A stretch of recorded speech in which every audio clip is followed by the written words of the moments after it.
राजस्थान की गर्म रेत, दूर दूर तक फैले रेगिस्तान, लेकिन इसी तपती धरती के बीच कहीं एक ऐसा स्थान है जहां दिल को ठंडक मिलती है, जहां कोई आता है थक कर टूटा हुआ और लौटता है आशा से भरा हुआ। वही है सीकर जिले का खाटो गांव, जहां आज भी बाबा श्याम की कृपा हर एक सांस में महसूस होती है। और अगर आप इस चमत्कारी स्थान की ओर आना चाहते हैं, उस बाबा तक जो हर हार को जीत में बदलना जानते हैं, तो हम आपको ले चलते हैं उस खाटू नगरी की ओर, जहां हर टूटा हुआ मन बाबा श्याम की झलक पाकर फिर से जीना सीख जाता है।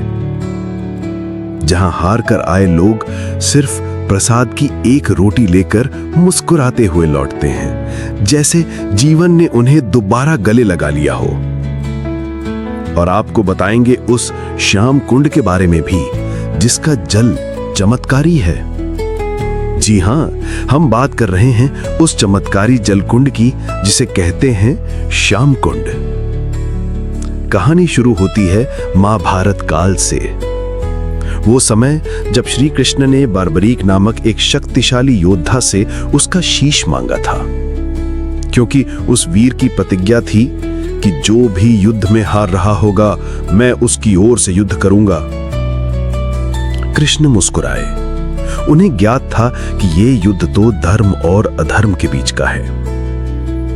उन्होंने बार्बरीक को समझाया और आखिर में बार्बरीक ने बिना एक क्षण का विलंब किए अपना शीश दान कर दिया। श्री कृष्ण ने कहा, तुम्हारा यह बलिदान व्यर्थ नहीं जाएगा।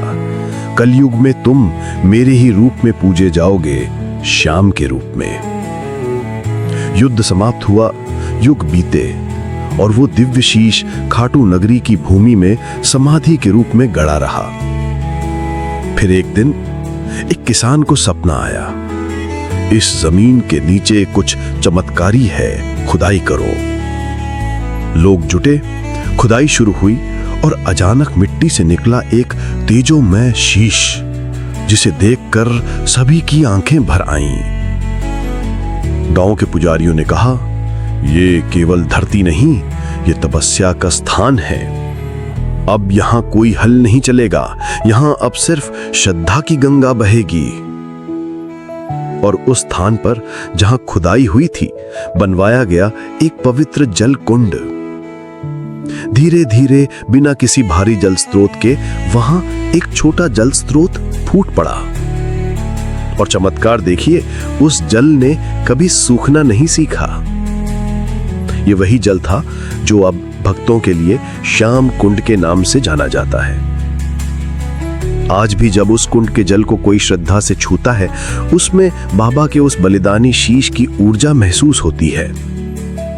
भक्त कहते हैं कि इस कुंड का जल सिर्फ पानी नहीं, ये उस प्रेम, उस त्याग और उस कृपा का प्रतीक है जो बाबा अपने भक्तों पर लुटाते हैं। इस जल से स्नान करने पर मानसिक तनाव दूर होता है, चर्म रोगों में लाभ मिलता है, दुर्भाग्य कट जाता है और जीवन में एक नई ऊर्जा का संचार होता है। ये जल कभी सूखता नहीं, गर्मी हो या सर्दी इसमें ठंडक बनी रहती है। कोई इसे मोक्ष जल कहता है, कोई जीवनदायी अमृत। आप भी खाटू धाम जाएं तो कुंड में स्नान जरूर करें, पर ध्यान रखें, ये कोई साधारण जल नहीं, ये एक तपस्या की परिणति है। स्नान की विधि, मन को शांत करें, बाबा श्याम का नाम लें। जल में उतरते हुए कहें, हारे का सहारा बाबा श्याम हमारा। सिर पर जल डालें 3 बार। स्नान के बाद मंदिर जाकर दर्शन करें, आपको वो अनुभव मिलेगा जो शब्दों में नहीं, सिर्फ भाव में होता है। मंदिर समिति ने कुंड के चारों ओर चेंजिंग रूम, वस्त्र रखने की व्यवस्था, महिला एवं पुरुषों के लिए अलग स्नान क्षेत्र, सुरक्षा गार्ड और सफाई की उत्तम व्यवस्था की है। यहां हर दिन हजारों लोग स्नान करते हैं, पर कुंड अब भी उतना ही निर्मल, उतना ही चमत्कारी है। तो अगली बार जब आप खाटू धाम जाएं तो सिर्फ दर्शन ना करें, उस कुंड में बाबा के त्याग और कृपा को अनुभव करें, क्योंकि ये सिर्फ एक जल कुंड नहीं, ये उस शीश की निशानी है जिसने धर्म के लिए अपना जीवन समर्पित कर दिया था और जिसने वचन दिया था, जो भी मुझे सच्चे दिल से पुकारेगा मैं उसका हो जाऊंगा। हर साल जब फाल्गुन का महीना आता है तब खाटू की रेत पर आस्था का महासागर उमड़ पड़ता है। भारत ही नहीं, विदेशों से भी लाखों लोग बाबा के दरबार में हारे का सहारा बाबा श्याम हमारा का जय घोष करते हैं।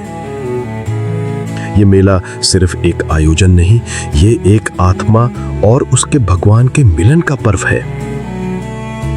फाल्गुन शुक्ल एकादशी को बाबा श्याम का प्रकट दिवस माना जाता है। इसी दिन सबसे विशाल भजन संध्या, विशाल रथ यात्रा और निशान यात्रा होती है।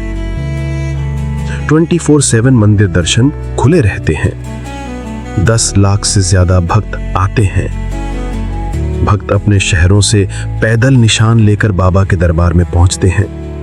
हर गली में बाबा का प्रसाद, निशुल्क भोजन, विशाल भजन संध्याएं, देश भर के प्रसिद्ध गायक भाग लेते हैं। मंदिर और कुंड को फूलों, रोशनी और रत्नों से सजाया जाता है। जब लाखों लोग एक स्वर में पुकारते हैं, श्याम बाबा की जय, तब वो मेला नहीं, एक दिव्य संगम बन जाता है, जहां अमीर, गरीब, रोगी, तंदुरुस्त, साधु, गृहस्थ सब एक समान खड़े होते हैं और बाबा श्याम मुस्कुराते हैं। भले ही सबसे अहम चीजें भावनाएं हैं, लेकिन खाटू से लाया गया प्रसाद, चूरमा, निशान, फूल, ये भी आशीर्वाद के प्रतीक हैं। इन्हें केवल खाने या सजाने की चीज ना समझें, बल्कि बाबा की कृपा का प्रतीक माने। खाटू बाबा के दरबार से कोई खाली नहीं लौटता, लेकिन असली बात यह है कि तुम क्या लेने आए थे। अगर तुम केवल सुख सुविधा मांगने आए थे, वो भी मिलेगा, लेकिन सीमित। लेकिन अगर तुम श्याम की भक्ति, सब्र, सेवा और समर्पण मांगने आए, तो तुमने खाटू से सब कुछ पा लिया।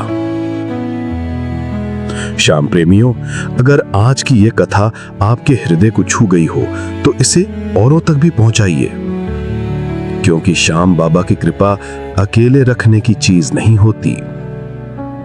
इसे अपने मित्रों, परिवार और उन अपनों से जरूर बांटिए जो आज किसी मोड़ पर हार मान चुके हैं। क्या पता अगली प्रेरणा उन्हीं को मिल जाए। और हां, अगर आप भी हमारी इस भाव भरी यात्रा का हिस्सा बनना चाहते हैं, तो श्याम कथा चैनल को सब्सक्राइब जरूर करें। एक लाइक से हमारा उत्साह बढ़ता है और एक शेयर से श्याम बाबा की कथा और दूर तक पहुंचती है। और बेल आइकन दबाना ना भूलें, ताकि अगली बार जब बाबा की कोई नई लीला आए तो सबसे पहले आपको सुनाई दे।